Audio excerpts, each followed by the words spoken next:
destaco com muito prazer outro dos nossos parceiros comerciais, a Cemex. É uma empresa que está localizada em Blumenau, Santa Catarina, tem braços em Presidente Prudente, central de coleta, em Minas Gerais com a central de embriões. E mais uma vez a Cemex do Brasil se destacou. Foi o 4º ano consecutivo como líder de vendas na intercooperação, projeto capitaneado por 3 grandes cooperativas do Paraná. Paraná, que todo mundo sabe, é um modelo de cooperativa para o Brasil. São elas Capal, Castrolanda e Frisia, que reúnem mais de 5.000 cooperados. São 13, fazendo parte desse conjunto, 13 empresas que participaram fornecendo genética leiteira para o projeto. E a Cemex Brasil vendeu mais de 31.000 doses, sendo mais do que o 2º e 3º colocados juntos. E para falar dessa conquista, né, 4ª consecutiva, nós conversamos direto de Blumenau com o gerente de mercado Cemex Brasil, Cláudio Aragon. Aragon, muito boa tarde, parabéns a você, ao Nelson Zilsdorf, toda a equipe da Cemex Brasil, que está espalhada hoje por todo o Brasil e tem como, não sei se eu vou chamar de sede, né, mas como guarda-chuva muito importante, a Cemex localizada no Canadá. Eu gostaria que você explicasse para a gente como funciona esse trabalho aí no Paraná. Boa tarde, Zaidão. Prazer muito grande estar falando novamente com vocês. Realmente um motivo aí de muita alegria para a Cemex, né? O 4º ano consecutivo conquistando essa liderança na intercooperação, que é um projeto que tem uma base muito sólida, né? As 3 cooperativas que fazem parte dessa intercooperação são 3 cooperativas gigantescas no setor agropecuário. E o foco no leite é muito grande nessa região, como você bem sabe, essa região de Castro, de Carambeí, de Arapoti, é onde estão concentrados realmente um volume muito grande de propriedades de alta capacidade de produção e produtividade. E a intercooperação funciona da seguinte forma: as 3 cooperativas têm os seus comitês técnicos que elegem a cada início de ano um grupo de touros, tanto da raça holandesa preto e branco, quanto da raça holandesa vermelho e branco, quanto da raça Jersey, elege os touros que vão ser comercializados via intercooperação. Então é um projeto muito interessante porque todas as empresas, no caso em 2021 foram 13 empresas, fornecem para o crivo desse comitê os seus melhores touros e o comitê elege o grupo de cada empresa que vai representar durante o ano o capital genético que vai ser comercializado pela intercooperação. Então, é um comitê extremamente exigente, como não poderia deixar de ser, é uma região que realmente tem um padrão de exigência genética muito alto, e esse comitê tem essa incumbência. A partir do momento que eles elegem os touros que vão ser utilizados pelo projeto Intercooperação durante o ano, as empresas têm, então, a incumbência de colocar sua equipe no campo, a equipe técnica, a equipe comercial, para fomentar esses touros que foram escolhidos, vamos dizer, para o catálogo da intercooperação. Então, é um projeto muito interessante, porque para o cooperado é extremamente benéfico, porque ele recebe, ao final do ano, um reembolso percentual em relação às compras que ele fez via intercooperação. Então, passa a ser extremamente interessante para o cooperado que ele participe desse projeto da intercooperação e fomente esse projeto, o que faz com que o projeto realmente tenha números bastante expressivos aí, que foi crescendo ao longo dos anos em que esse projeto de intercooperação foi instituído.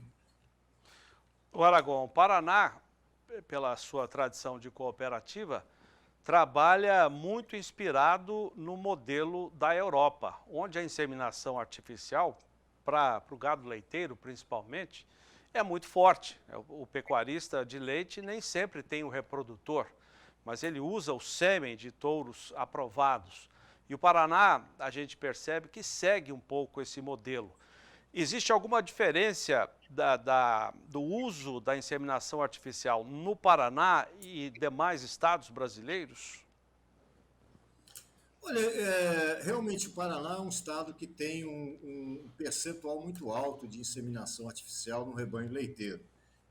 Isso é uma tradição exatamente quando a gente fala dessa região específica que faz parte da intercooperação, é uma tradição que vem da própria Europa. Então, são imigrantes holandeses que vieram para o Brasil na década de 50, 55, 60, e que já vieram com essa mentalidade de promover o melhoramento genético através da utilização de reprodutores provados, reprodutores que realmente iriam fazer um trabalho de melhoramento genético. E essa tradição, ela se mantém, ela foi crescendo, ela foi se espalhando por outras regiões do Paraná, a ponto de hoje o Paraná, especificamente essa região, ser realmente considerada uma fonte muito rica para aqueles que desejam adquirir genética, tanto através do lado das fêmeas quanto dos machos, mas adquirir genética de animais de raças leiteiras. Então, eu diria assim, a grande diferença que nós notamos nessa região do Paraná não é nem quanto aos critérios de seleção, mas muito mais pelo volume, pelo tempo em que esses produtores já estão trabalhando com a inseminação artificial e, obviamente, o melhoramento genético. Então, realmente é comum nós encontrarmos nessa região uma exigência muito alta com relação à qualidade genética dos touros que vão ser utilizados na inseminação artificial. E isso aí realmente se torna um espelho para várias outras regiões do país que querem saber o que o paranaense está usando, o que a intercooperação está utilizando para servir como referência também para os seus rebanhos ou para a utilização dessa genética nos seus rebanhos. Há cerca de 3, 5 anos, o pecuarista de leite trabalhava com uma opção, ele tinha que estudar, consultar os técnicos, que era a seguinte: eu vou usar o sêmen de um touro provado ou o sêmen de um touro genômico. A genômica, que era uma ferramenta mais recente de avaliação, de melhoramento genético. Então, a dúvida era essa: touro provado ou touro genômico? Como é que está essa opção hoje, Aragão? Ainda tem essa dúvida ou há mercado para esses dois segmentos? Com certeza, tem mercado para os dois segmentos. A gente vê um crescente muito acelerado do uso de touros genômicos. Um dado interessante no fechamento do ano de 2021 na intercooperação, já que nós estamos falando da intercooperação, entre os 10 touros mais vendidos da raça holandesa na intercooperação ao longo de 2021, todos eles têm prova genômica. Nós tínhamos alguns touros provados durante o ano que foram trabalhados, foram vendidos, mas eu diria que a utilização do touro genômico, ou do touro com avaliação genômica, ela realmente tem um crescente muito grande e tem uma lógica muito interessante nisso, né? Esses touros com avaliação genômica são frutos de uma geração mais avançada, mais adiantada do que os touros com prova de filhas, ou touros que a gente chama de touros provados. Então, esses touros com avaliação genômica já são frutos de um progresso genético que vieram, obviamente, desses touros provados. Então, existe um segmento, existe uma aceitação ainda pelos dois segmentos, mas, sem dúvida nenhuma, os touros com avaliação genômica têm ganhado uma fatia muito grande desse mercado da inseminação artificial quando se fala principalmente das raças de leite. Em 2021, Aragão, como foi o mercado de inseminação artificial para raças leiteiras? Você tem já números consolidados? Nós tivemos, ainda nos falta os números finais do terceiro trimestre, que devem ser lançados em meados de janeiro. Esses dados são compilados pela Associação Brasileira de Inseminação Artificial, a ASBIA, e são publicados trimestralmente. Então, nós temos os dados, obviamente, até o fechamento do terceiro trimestre. E um dado bastante curioso: as raças, os touros, vamos dizer, os reprodutores, os semi de reprodutores oriundos de genética importada tiveram uma estabilidade muito grande, ou seja, nós tivemos um crescimento muito estável, um volume muito estável em relação a 2020.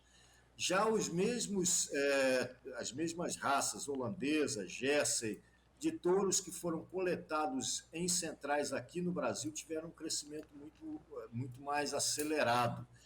Isso se deve, obviamente, a toda essa variação cambial que nós tivemos aí ao longo desse ano de 2021, mas, no geral, nós podemos dizer que as raças de leite europeia, Jersey, Pato Suíço, holandês, tiveram sim um crescimento em 2021 em relação a 2020, faltando ainda o terceiro trimestre, mas o que tudo nos indica é que nós teremos sim, não um crescimento tão expressivo quanto a gente visualizou no gado de corte, ou na utilização do sêmen de gado de corte, tanto no zebuíno quanto no taurino, mas teve sim um crescimento que vem se mantendo ao nível aí de 3 a 5% no semi-importado já pelos últimos 3, 4 anos, e nós acreditamos que essa seja ainda uma tendência para o ano de 2022. Aragão, muito obrigado pela sua entrevista, mais uma vez conosco aqui no Mais Pecuária. Parabéns a você, toda a equipe da Cemex do Brasil, por essa conquista, a quarta seguida. Muito obrigado a vocês, Jadão. Realmente um prazer muito grande mais uma vez estar falando com vocês, e uma alegria, uma satisfação, parabenizar aí toda a nossa equipe que se esforçou para que esses números se realizassem, e teve realmente uma participação muito grande da nossa parte técnica envolvida realmente nessa conquista.